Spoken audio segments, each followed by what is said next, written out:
ഇത് രാഹുൽ ഗാന്ധിയുടെ വിജയമെന്ന് തീർത്തു പറയുന്നതിൽ യാതൊരു തെറ്റുമില്ല. ബീഹാറിൽ തെരഞ്ഞെടുപ്പ് പോരാട്ടം കൊടുമ്പിരി കൊള്ളുന്നതിനിടയിലാണ് ബി.ജെ.പി പോലും ഞെട്ടുന്ന തരത്തിൽ അവരെ പൂട്ടിക്കൊണ്ടുള്ള ഒരു കർമ്മ പരിപാടിയിലേക്ക് തെരഞ്ഞെടുപ്പ് കമ്മീഷൻ കടക്കുന്നത്. അതാണ് EVM-ലെ പരിശോധന. എല്ലാ പോളിംഗ് ബൂത്തിലേക്കും EVM-കൾ നിറയ്ക്കും മുൻപ് ഒരു പരിശോധന തെരഞ്ഞെടുപ്പ് കമ്മീഷൻ ഇപ്പോൾ നടത്തുകയാണ്. അവിടെയാണ് മനസ്സിലായത് ഭൂരിപക്ഷം EVM-കളും അട്ടിമറിക്ക് സാധ്യമായ തരത്തിൽ പരാജയമായി അങ്ങനെ കിടക്കുകയാണ് എന്ന്. ചുരുക്കം പറഞ്ഞാൽ ഇതാദ്യമായിട്ടാണ് വലിയ അളവിൽ EVM-കൾ പരാജയപ്പെട്ടതായിട്ടുള്ള സ്ഥിരീകരണം പോലും പുറത്തു വരുന്നത്. നേരത്തെ പേരിന് മാത്രമായിരുന്നു പരിശോധന എന്നർത്ഥം. എന്നാൽ മഹാരാഷ്ട്രയിലെ അട്ടിമറി വാർത്തകൾ പുറത്തു വന്നതിന് പിന്നാലെ വോട്ട് ചോരി ആരോപണവുമായി രാഹുൽ ഗാന്ധി രംഗത്ത് വന്നതോടെയാണ് കളികൾ മാറിമറിഞ്ഞത്. ഒരു സംശയത്തിനും ഇട നൽകാത്ത രീതിയിൽ തെരഞ്ഞെടുപ്പ് നടത്തണമെന്നാണ് പ്രതിപക്ഷം ആവശ്യപ്പെടുന്നത്. ഇതോടെ വലിയ രീതിയിൽ EVM-ന്റെ കാര്യത്തിൽ തെരഞ്ഞെടുപ്പ് കമ്മീഷൻ ശ്രദ്ധ ചെലുത്തിയിരിക്കുകയാണ്.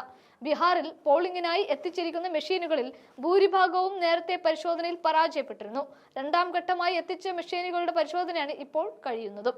സുപ്രീം കോടതിയുടെ നിർദ്ദേശപ്രകാരമാണ് EVM പരിശോധന നടത്തിയത്. നേരത്തെയും പരിശോധന ഉണ്ടായിരുന്നു. നേരത്തെ ഫസ്റ്റ് ലെവൽ പരിശോധനയിൽ സംസ്ഥാനത്തുടനീളം സാങ്കേതിക പരിശോധനയെ തുടർന്ന് 12.26% ബാലറ്റ് യൂണിറ്റുകളും 4.96% കൺട്രോൾ യൂണിറ്റുകളും 4.67% VVPATകളും പരിശോധനയിൽ പരാജയപ്പെട്ടതായാണ് കാണുന്നത്. ചീഫ് ഇലക്ടറൽ ഓഫീസറുടെ നിർദ്ദേശപ്രകാരം ആകെ 1,76,506 ബാലറ്റ് യൂണിറ്റുകളാണ് പരിശോധനയ്ക്ക് അയച്ചത്. ഇതിൽ തന്നെ 21,634 EVM മെഷീനുകൾ പരിശോധനയിൽ പൂർണ്ണമായും പരാജയപ്പെട്ടു. അതുപോലെ തന്നെ 1,28,726 കൺട്രോൾ യൂണിറ്റുകളിൽ 6,389 എണ്ണവും 1,36,317 VVPATകളിൽ 6,369 എണ്ണവും പരിശോധനയിൽ ഭാഗികമായി പരാജയപ്പെട്ടു എന്നും അന്നേ കണ്ടെത്തിയിരുന്നു. പരിശോധനയിൽ വിജയിച്ച EVM-കൾ വരുന്ന ബീഹാർ തെരഞ്ഞെടുപ്പുകളിൽ ഉപയോഗിക്കും. ശേഷിച്ചവ ഹൈദരാബാദിലേക്ക് അയച്ച് തെറ്റുകുറ്റങ്ങൾ തിരുത്തി വീണ്ടും ബീഹാറിൽ എത്തിക്കുമെന്ന് അറിയിക്കുകയും ചെയ്തിട്ടുണ്ട്. 189 എഞ്ചിനീയർമാരുടെ മേൽനോട്ടത്തിലാണ് EVM പരിശോധനകൾ നടത്തുന്നത്. ഇലക്ട്രോണിക് വോട്ടിംഗ് മെഷീനുകളിൽ ചില നിർണായക മാറ്റങ്ങൾ അനിവാര്യമാണെന്ന് നേരത്തെ സുപ്രീം കോടതി ഉത്തരവ് ഇറക്കുകയും ചെയ്തിരുന്നു. രാജ്യം ആര് ഭരിക്കണമെന്ന് തീരുമാനിക്കുന്ന EVM-കൾ എത്രമാത്രം സുതാര്യമാക്കാമോ അത്രമാത്രം സുതാര്യമാക്കണമെന്നാണ് കോടതി പറഞ്ഞത്.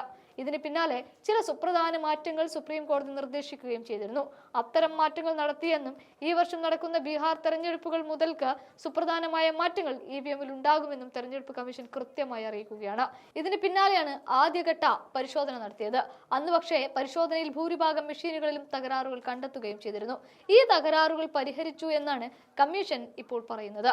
തെരഞ്ഞെടുപ്പ് ദിവസത്തിന് തൊട്ടു മുൻപ് സ്ഥാനാർത്ഥികൾക്കോ സ്ഥാനാർത്ഥിയുടെ പ്രതിനിധിക്കോ വോട്ടിംഗ് മെഷീനിൽ പരിശോധിക്കാനുള്ള സംവിധാനമാണ് കോടതി നിർദ്ദേശത്തെ തുടർന്ന് ഏർപ്പെടുത്തിയത്. ഈ പരിശോധനയാണ് ആദ്യഘട്ടത്തിൽ പരാജയപ്പെട്ടത്. ഇതിൽ പോൾ ചെയ്തതിനു ശേഷം VVPATയുമായി ഒത്തുനോക്കാനും മെഷീൻ പ്രവർത്തന സജ്ജമാണ് എന്ന് മനസ്സിലാക്കുവാനും സ്ഥാനാർത്ഥികൾക്ക് സാധിക്കും. തെരഞ്ഞെടുപ്പിന് തൊട്ട് മുൻപ് വരെ 1,400 വോട്ടുകളെങ്കിലും മോക്ക് പോളിലൂടെ ചെയ്യാനും സാധിക്കും. ഇങ്ങനെ ചെയ്യുന്ന വോട്ടുകളും VVPATകളും തമ്മിൽ ഒത്തുനോക്കിയാണ് വോട്ടിംഗ് മെഷീൻ കാര്യക്ഷമമാണ് എന്ന് തിരിച്ചറിയുന്നത്.